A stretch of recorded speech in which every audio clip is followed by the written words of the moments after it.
Welcome to Rise Unwind. I'm Mandy, and this week we have this. I mean, I love being able to write inside a character. I love that it doesn't have to be me. Oh, well, I think it's really exciting for kids to see me in their hometown, so then they can go visit the places that I have been. All that and more this week on Rise and Unwind.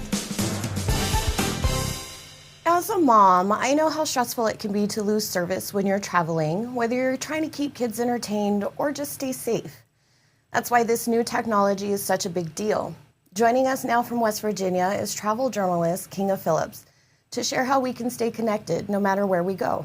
Welcome, Kinga. Thank you for having me. Yes, thanks for being here. You are in such a beautiful spot. Tell me where you're joining us from.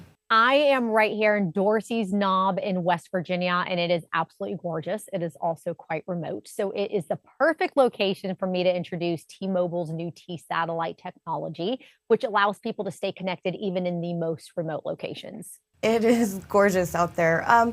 Cell phone dead zones are such a common headache. How is this being fixed now? Well, you are so right. In fact, there are over 500,000 square miles across the United States. No matter how awesome your mobile provider is, there are still dead zones. And these are national parks, they are farmlands, they are rural areas, they are along freeways. So obviously this new technology with T-Satellite is so beneficial because if you can see the sky, you are connected. And that is huge for travelers, for adventurers, for parents, for absolutely everyone, including people who live and work in these areas. Not to mention that so many of us around the US live in areas where there are extreme weather events or natural disasters. So this is a real game changer for safety.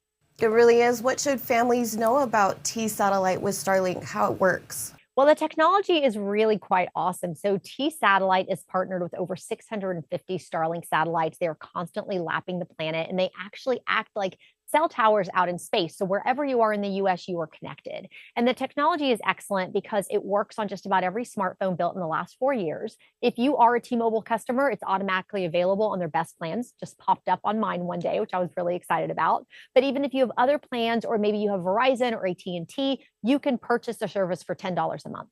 Awesome. Why is it still important to have coverage, even if you're trying to unplug? I love being off grid. I work and I play off grid all the time, but I have also worked with search and rescue teams all over the world, helping to find people who are missing in the wilderness. I have come across people in the wilderness who have needed help. And, we had to use a satellite device to be able to get them out of there. So that connectivity for safety and for information is so valuable, even if you want to be off grid. Surely. How will this help families who live in rural communities? Well, T-Mobile is already leading the way in establishing connectivity in rural areas, but now T-Satellite just adds another layer of security to all of that. And what's available on the service right now is you have SMS texting, you have texting to 911, and you also have location sharing. And now they're also working on establishing more data, so you're going to be able to share photos, voice messages. They are working with apps like AccuWeather and AllTrails and WhatsApp. And T-Mobile also believes that absolutely everyone deserves security and peace of mind. So they are making their texting to 911 service available for free to everyone with a compatible cell phone, no matter what provider you have and whether you are subscribed to the service or not. This is really great news for a lot of people. Yes. Where can families go if they want to learn more? So to learn more, you can visit tmobile.com, and all the information I just talked about and more is right there. Thanks so much, Kinga. Thank you. Back to school season is here, and with it comes busy mornings, packed lunches, and keep the family healthy. So joining us today is author and lifestyle expert Meaghan Murphy with her top tips to make the school year a little yazier. Yay? No, I'm trying to say put a yay and easier together, but it doesn't work. For kids, parents, and everybody else involved, welcome to the show, Meaghan. Failed us today. That's it. Yay. Well, Dan, you are the man. That's my best rhyme. That's all I got for you. There you go. There you go. What's your top tip for parents who want to make sure their kids have a good snack and meal options? Yeah. I don't want anybody to get hangry. I got 3 kids, 15, 13, and 12. I want them fed. One of our favorites is Frollies. So this is a sweet treat made with real fruit juices and purees. There is a strawberry and a watermelon. They have these little chocolate seeds that crunch, yum, and then a pineapple flavor. There are no artificial flavors or colors. They have a very smooth sorbet-like texture. They're really delightful. I have been known to have one myself for dessert and not save them for the kids because, Dan, they're really, really good. And you can go to frollies.com to find a store near you. Can you share some after-school snack ideas that both kids and parents will enjoy? So, Dan, this was a big one for me. Real Good Foods, realgoodfoods.com, has a lightly breaded dino nugget. And what I love about these is they are gluten-free, grain-free, no refined flours, no artificial additives, really simple ingredients. I have gluten allergy. A lot of kids have gluten allergies these days. And this gives them a clean label twist on a kid classic. They can have their nuggets. There's 13 grams of protein in a serving. My big kids will put these in the air fryer as an after school snack. I've done these in a little thermos for a hot lunch for my little guy. And it's the kind of thing too, you could just put in the air fryer, get a quick dinner on the table when you're running from practices to back to school night to piano lessons, you name it. Really good to have your freezer stocked with Real Good Foods. Gotcha. My next question is also another food question. It says, are the foods at work? I already got you fed. You know All what right. I think it is, Dan? We just want to keep people healthy. So no matter how good you eat and how much you sleep and how you take care of yourself, it is also back to cold season. Gotcha. And ColdCalm by Boiron is a really, really good option. What I love about this, it's a line of homeopathic cold medicines that target specific symptoms at all stages of colds. So sneezing, runny nose, nasal congestion, minor sore throat. It's non-drowsy, non-habit forming, no phenylephrine, no artificial flavors, colors, preservatives. It's the kind of thing I keep the melt away tablets in my purse. The second I'm like, oh no, is that a little bit of a sore throat, a little bit of congestion? I love the melt-away tablets. There's also the single-dose liquid for the kids. This is all from Boiron, Boiron, USA.com. Is there anything else that we have, or where can families go for more information or products that you've shared today? Sure. So you can go to frollies.com, you can go to realgoodfoods.com, and you can go to boronusa.com. And Meaghan, please share how we can follow you and keep up with all of your books and all the other good stuff. All the yay. Yeah, all the yay. All the yay, Dan. All the yay. I'm on Instagram at Meaghan, Meaghan B. Murphy. Meaghan Murphy, thanks for joining me once again, my friend. Thank you, Dan, the man. Getting kids ready for school means more than just picking out supplies. Doctors say vaccines are one of the most important steps to keeping kids safe and healthy, but many parents still have questions. Here with some answers and to ease those concerns is Dr. Diana Howard, a family physician who works with patients every day on these decisions. Welcome, Dr. Howard. Thank you very much for having me. I'm glad to have a discussion about vaccines today. Me too. Some parents aren't sure about vaccines. What do you tell families who are nervous or unsure? Well, first, I want to emphasize that vaccines work. They are safe, effective, and they do save lives. So the reality is that most of our community does not remember what life was without vaccines. Vaccines have saved lives and they have advanced critically public health. Remember, the vaccine had been already subjected to comprehensive research testing before they reached the public. They go through extensive trials and also safety checks. So if someone says that they don't want to get their vaccine because their immune system is good, I will tell you, when you get vaccinated, you don't only protect yourself, but you protect the most vulnerable people who cannot get vaccinated. We are talking about newborns. We're talking about anyone that had a weak immune system. You will create a community of immunity. And we've seen measles cases rising again. Can you explain why that's happening and how parents can protect their kids?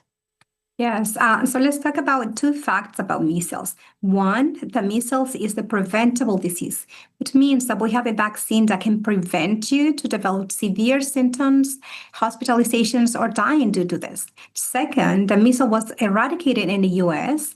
We didn't have to worry about it because we were receiving the vaccines. Now, after the pandemic, childhood vaccination rates have been falling, and this just opened the door for an outbreak of many preventable diseases, like measles. Unfortunately, we have children that were hospitalized and two of them lost their lives. And it's not because they didn't have access to the vaccine, but because the parents chose not to. So parents need to be aware when you are not allowing your children to receive vaccines, it's not only putting their life at risk, but also the people that is around them. Good news for the parents, you have the power to protect them. Just make sure they have their MMR vaccine right on time. Schedule an appointment with your family doctor. And there's so much talk online about vaccines, and a lot of it can be confusing. How do families know what's fact and what's myth? Well, as family doctors, we know that our patients coming to the clinic and their family, they want their best for their families and their loved ones. It is overwhelming. It is challenging to go through all the information that the media is promoting and to cut through the noise. Schedule an appointment with your doctor. We will answer all your questions with scientific-based information to help you make the best decision for your family's health. The best thing to do is just to talk to us. We are there to help you, to answer all your questions, your concerns, which vaccination is indicated for you and your family. And parents want to do the right thing. What kinds of questions can their family doctor answer to help guide them? Well, as family doctors, we take care of newborns, children, adults, and the elderly. So we can tell you which vaccine is indicated to each member of your family and when is the right time to get it. If you have children, we can tell you which vaccines are indicated right before the school begins, which vaccines are good for the winter. We can tell you if you're behind your vaccines, what is the best way to catch up with all of them. We can discuss side effects, which mostly are just mild, and it's just a way for us to know that your immune system is responding and the vaccine is working. Bring all your questions. We are happy to help. And where can our viewers go if they want to learn more about vaccines? Well, the American Academy of Family Physicians have developed a website with great resources for our patients. It's familydoctor.org. You can have information in Spanish and English. We want you to be the best advocate for you and your family. Dr. Howard, thanks for joining us today. Thank you very much for having me. Have a great day. These days, everyone is working hard to make their money go a little farther. One retailer is taking the spotlight for helping consumers do just that. Take a look. It is now time to crown Ollie's the king. Hats off to Ollie's, which recently was named the official destination of National Bargain Hunting Week. Ollie's mascot was crowned the Bargain King, complete with red carpet, confetti cannons, and all, by National Day Calendar, the authority on all fun and quirky reasons to celebrate. As America's largest retailer of brand name closeout merchandise and excess inventory, Ollie's is known for delivering huge savings on popular brands at up to 70% off the fancy store prices. Ollie's main core mission is to bring good stuff cheap. We buy cheap, we sell cheap, bringing incredible value to customers, up to 70% off the fancy stores. It is incredibly exciting to be named the 2025 destination for National Bargain Hunting Week. If you missed the celebration, don't worry. Store officials promise that every week is Bargain Hunting Week. What would drive a teenager to help one of America's most notorious serial killers? For the first time in 50 years, Elmer Wayne Henley Jr. breaks his silence about his role in the crimes of Dean Corll, known as the Candyman Killer in The Serial Killer's Apprentice. Criminologist Dr. Katherine Ramsland takes us inside Henley's mind in his chilling partnership with Corll, revealing the complex mix of fear, manipulation, and choices that led to the largest known mass murder in U.S. history at the time. Dr. Ramsland joins us now. Welcome to the show, Dr. Ramsland. Well, I'm happy to be here, Dan. Thank you for having me. Okay, you spent more than 60 hours speaking with Elmer Wayne Henley Jr. What was your first impression when you began these conversations? We first started with letters. My impression was that he was very intelligent, self-reflective, and willing to explore this with me. And then when we talked by phone, he was very remorseful. He was horrified by the things he did, but he did not want me to try to persuade him that he didn't have responsibility in this. And this case has haunted Houston for decades. What makes Henley's perspective so important to understanding the full story? Because the sense of what people have of him is from a book that was written 50 years ago, based on pretty much on police reports and a few family interviews. No one talked to Henley. No one talked to anyone who knew Henley and really had not gotten his story. He had attempted to tell it a couple of times, but it was dismissed or distorted. And this is the first time he's really taking a deep dive into his story. He wants the truth of what happened to him out there, in part to help protect kids today and prevent this kind of thing in the future. And Dean Corll was known as the Candyman Killer. How did he manage to evade suspicion for so long while committing so many crimes? Corll was what we know as a successful predator. He understood how to groom a whole community to believe he was just a nice guy, a big brother, someone who could take kids to the beach and the movies and whatnot and take over some of the parental responsibilities, and everybody really liked him. So his ability to persuade people that he was just a normal guy while he was looking for, among the teenage boys in the neighborhood, he was looking for victims that he could torture, rape, and kill.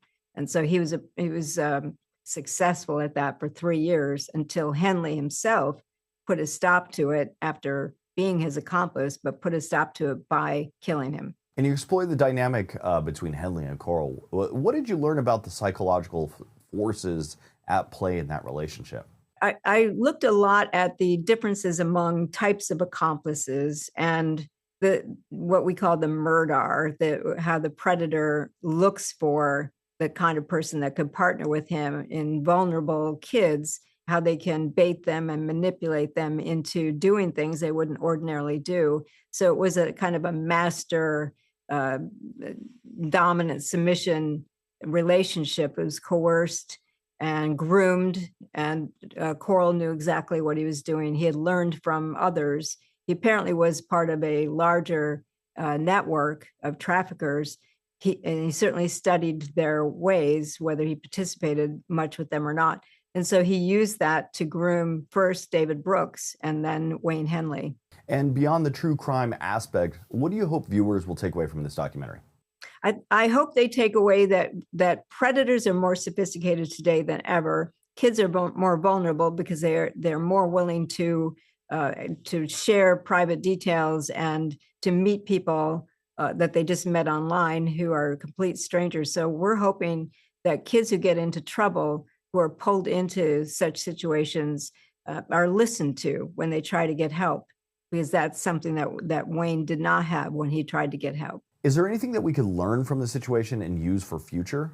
I think the important thing is to understand how predators groom the community into believing that they're wonderful people. If there are complaints or if there is the suggestion that they are doing something with kids, like they don't want other adults around when they're with kids. And so we have a whole list of guidelines in the book about this. We definitely want people to understand that there are things to be on the lookout. They are signals, and that they need to pay attention to them. The Serial Killer's Apprentice premieres on Investigation Discovery, and it also streams on Max. Don't miss this unprecedented look into one of the most disturbing criminal partnerships in American history. Dr. Ramsland, thanks for joining me this morning. Well, thanks for having me. I appreciate it.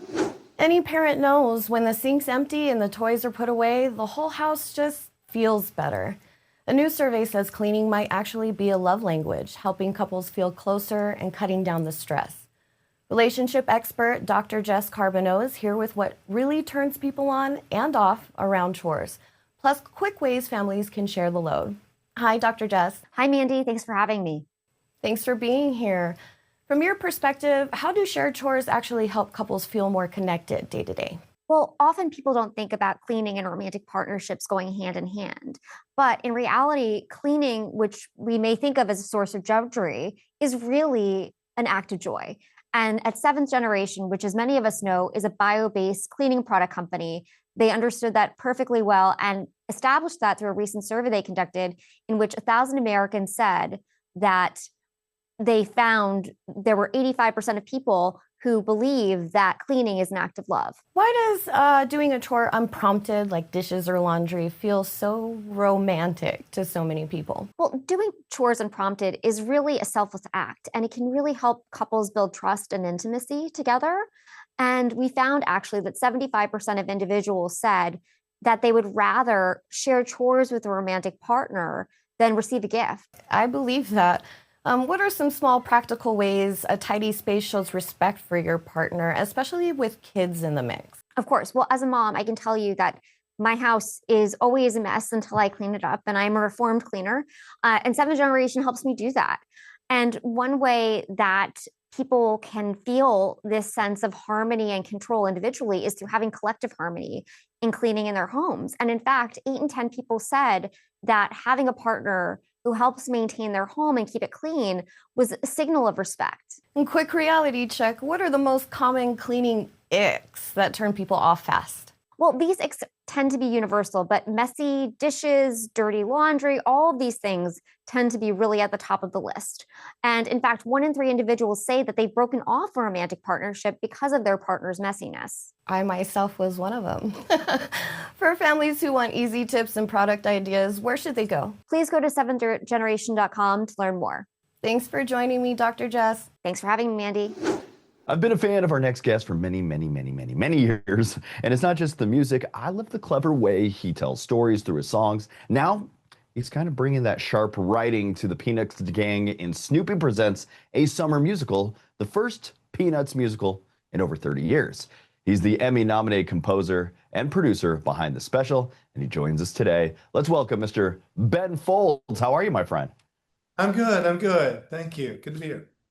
All right, so this is the first Peanuts musical in 35 years. What excited you most about being part of such a milestone project? Well, I mean, I love being able to write inside a character. I love that it doesn't have to be me.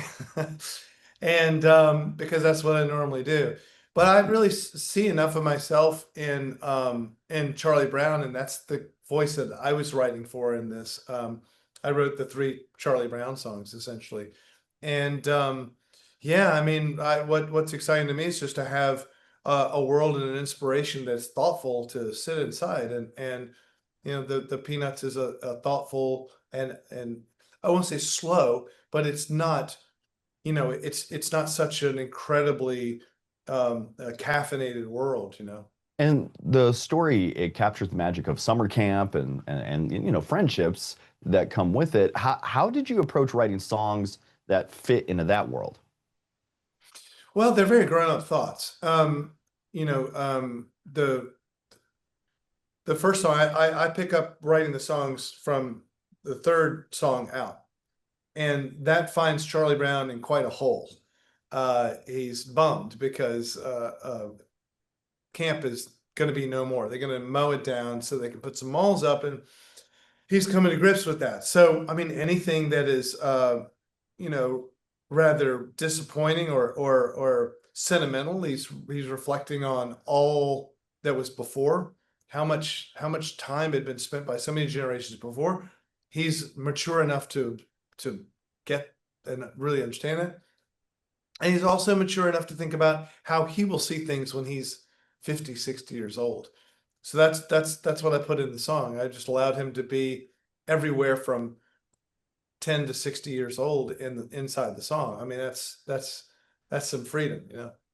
Well, he is the first kid that does have a pretty solid midlife crisis constantly, so I do like that. That's exactly him. Yeah. And you've had such a wide career from performing and touring and producing. How different was it creating music for these like iconic characters? You know, I grew up with it, so it's like creating for me. You know, like it's creating for me without having to be completely my story. And you know, I've made a lot of albums, and they're generally about me. Yeah. So it's great. You know, it's like using the chops that you get by writing a lot of songs, but also I was able to be inspired by it because I was inspired by the story. And I know that kids think about things very deeply because I know that I did, and you know that you did, you know, and when we give them something to think about, you know, it don't write down to them. And that was a great, you know, that's a great part of it. You don't always remember not to write down to people. If you're writing, you know, like kind of more broader pop sense, I don't know if it's quite as clear that your audience is always as intelligent, but with kids, my assumption is they understand everything. I kind of feel that too. How much pressure is there for writing for such a major project and iconic character? Is there a lot of pressure there? I didn't find it pressuresome, really. I found it easier because everything is excellent. The story is excellent. The animation is gorgeous. It's a world that we all know. There's no question about where you are. So I would find it pressuresome if I had to orient myself into a world that I didn't understand. And I might have to go back to the writers and say, what the hell does this mean? But that wasn't the case with this. This was like everyone was on the same page, and the page was initially, the architect was Charles Schultz, and it was a brilliant piece of art that keeps making itself again, so. I think you're the perfect pick for this story. So thank you very much for being part of that. You can catch Snoopy Presents a Summer Musical streaming now on Apple TV+. Gather the family, grab some popcorn, and sing along with Snoopy and the gang. Ben Folds, thanks for joining me this morning. Thank you. If you got little ones at home, chances are you already know this bright and orange glasses and the blue tie. It's Blippi. He's been sparking curiosity for kids everywhere, and now he's hitting the road for the very first time with his brand new YouTube series, Blippi, the ultimate road trip. He's bringing friends, music, and plenty of fun along the way. So joining us now, it's the honor to have Mr. Blippi here. Hi, Blippi. Hi, Dan. Thanks for having me on the show. I'm glad to have you here. All right. This is your first time taking a big road trip in a series. What inspired you to go cross country for this brand new adventure? Oh, well, I think it's really exciting for kids to see me in their hometown. So then they can go visit the places that I have been. And this is the first time I've also taken a cross-country road trip where I started in New York City and I hurried all the way to Los Angeles to meet my best friend Mika to play some fun games in the Be Like Blippi games. And along the way, I visited Nashville, Philadelphia, New York City, Los Angeles, and met a lot of new friends. And you've had some pretty cool celebrity friends join you. Kane Brown, Jordan Fisher, Christina Tosi. What was it like teaming up with some of them for some of these fun challenges? Whoa, it was so fun. And let me tell you, Kane Brown's family is so good at Floor is Lava. I was so impressed. Yeah, and Jordan Fisher, he taught me some cool dance moves that I have never tried before. Oh, and Christina Tosi and I, we baked some of the best cookies ever. Well, actually, Dan, I don't know if you've ever heard of a compost cookie. Instead of a regular cookie with chocolate chips, a compost cookie is all kinds of things like salty fish crackers and pretzels and potato chips. I think there might have been like a spicy ingredient too, but I don't remember. Was it good though? Was it good? Did you eat it? Oh, yeah, it was so good because it still had a lot of sugar in it, but it was like salty and sweet, and it was a flavor explosion. It was fun. So the whole campaign is about curiosity and learning. What does it mean to be like Blippi, and how can kids and families bring that into their everyday lives? Well, there are lots of ways you can be like me. I think being curious is the biggest, and to be curious is to try something new and to explore and make an adventure. And different ways you can do that is you can move like me by having a fun dance party. You can play like me by maybe playing a new game with your friends or your family. You can dress like me by maybe wearing your favorite colors, because I like to wear mine. And you can explore like me by going somewhere new with your family. You can also learn just like me by asking a lot of questions. You can catch all new episodes of Blippi, the Ultimate Road Trip, streaming now on YouTube. And don't miss your chance to join in on Be Like Blippi Week, events happening all around the country. Just go to youtube.com/Blippi for more information. Blippi, thanks for joining me this morning, my friend. Oh, thanks so much, Dan. Thanks, everyone. Thank you for tuning in to Rise and Unwind. If you want to learn more, go to our website, riseunwindtv.com. Follow us on Facebook and Instagram for behind-the-scenes action, and subscribe to our YouTube at Rise Unwind. Until next week, that was Rise and Unwind.